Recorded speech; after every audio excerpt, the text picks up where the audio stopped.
Não, é só uma conclusão bem breve, né? Que eu penso assim, os recentes sucessos da Rússia em Kursk vão deixar a Ucrânia numa situação bastante difícil, inclusive perante os Estados Unidos. Né? É mais um pretexto que o Trump tem para dizer, olha, nós demos tudo para vocês aí e vocês não conseguiram nada. Mas, fazendo uma reflexão, gente, Kursk é uma biópsia de tudo que foi a guerra da Ucrânia. Um enorme desperdício de pessoas em vão. Porque vocês parem para pensar o seguinte, nós estamos encaminhando para uma negociação em que a Ucrânia vai ter que ceder tanto ou mais do que foi pedido em março de 2022. Quer dizer, morreu essa quantidade de gente, depois vocês olhem o vídeo da Rádio Europa Livre aí, tá? Morreu uma quantidade absurda de gente para nada.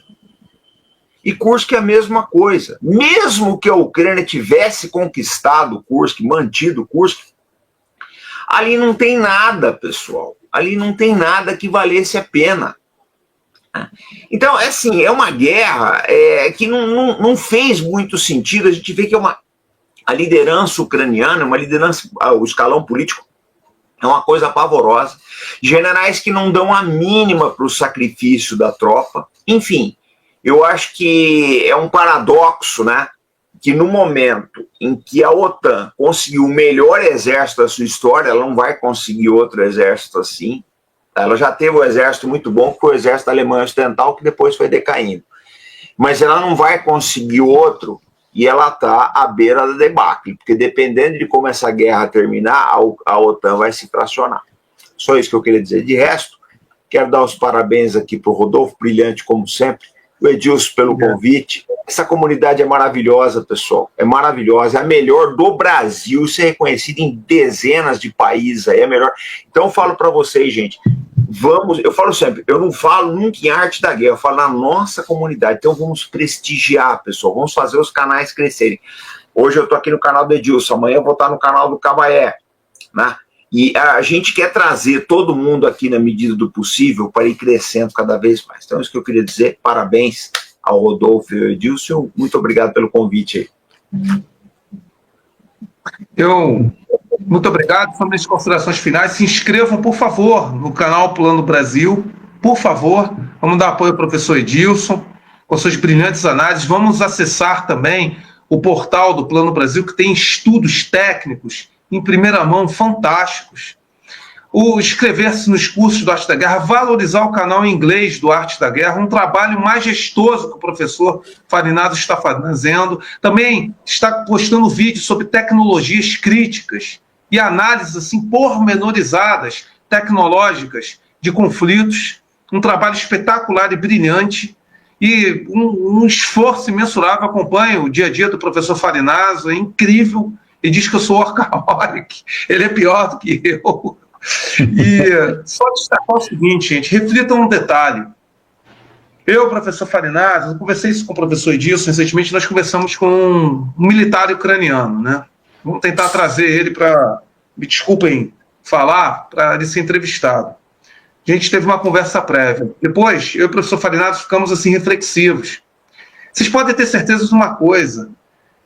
Quem está lá naquele fronte, seja soldados russos, soldados ucranianos, eles não romantizam e ficam com essa chapelada comemorando morte um do outro, não. É tudo muito doloroso. Ali são vidas, são passados, são histórias.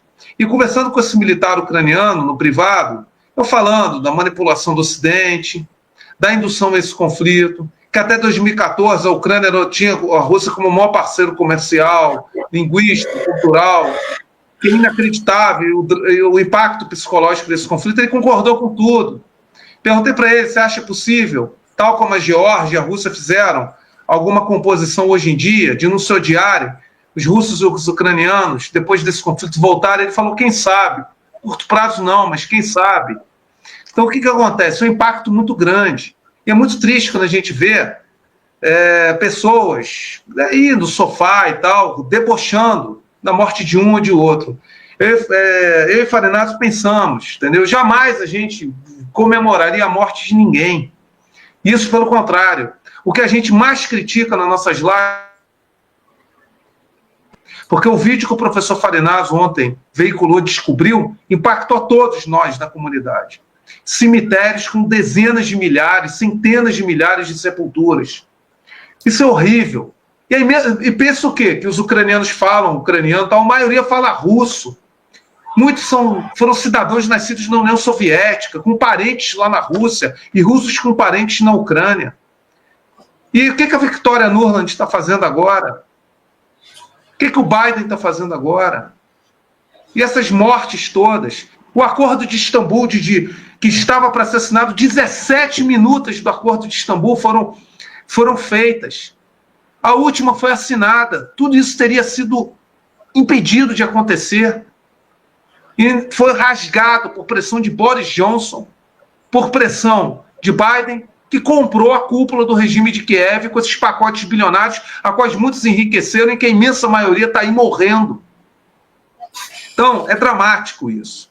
Então, falando porque a gente conversa com os militares de campo, eu e Farinazzo, e é algo que impacta.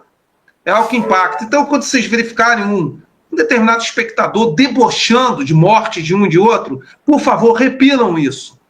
Porque esse tipo de mentalidade de ser infantil com relação a uma guerra que não tem nada de romântica, é fratricida, a qual estudamos de uma forma com senso crítico, mas jamais romantizando, é muito doloroso. É muito doloroso. Então, fica essa reflexão e muito obrigado a todos e até a próxima. Só, desculpa, eu gostaria de completar um negócio que o Dr. Rodolfo falou. Alguém no grupo hoje citou a possibilidade de morte de 1 milhão de ucranianos já no combate. Eu não tenho certeza desses números e eu acredito que a gente talvez até tenham fontes que já deem números mais precisos. Mas para vocês terem uma ideia, o que é isso? Homens de 18 a 54 anos, a população ucraniana antes do conflito era de 12 milhões de habitantes, de pessoas com nesse perfil. Se nós pensarmos que 1 milhão estão mortos, cerca de 2 milhões pode ser o número de feridos desse confronto, tá? Isso nós vamos ver que para cada 4 homens, nesta faixa etária, ou estão mortos, ou estão feridos gravemente. Então você contabilize na sua família 4 pessoas do sexo masculino, escolha um. É mais ou menos a visão que o ucraniano está tendo dentro de casa. E nós não podemos desconsiderar que grande parcela da população sequer está na Ucrânia hoje. Isso quer dizer que as famílias dos ucranianos podem ter muito mais do que 1 a 2 ou 3 parentes próximos que já não estão mais aí. Então é um sofrimento muito grande como seres humanos. Então a gente pede para o pessoal, porque existem pessoas exaltadas e tudo mais, e que há comemorações, a gente sabe disso. Ninguém comemora a morte, muito menos nessa situação que se vê um conflito desse nível.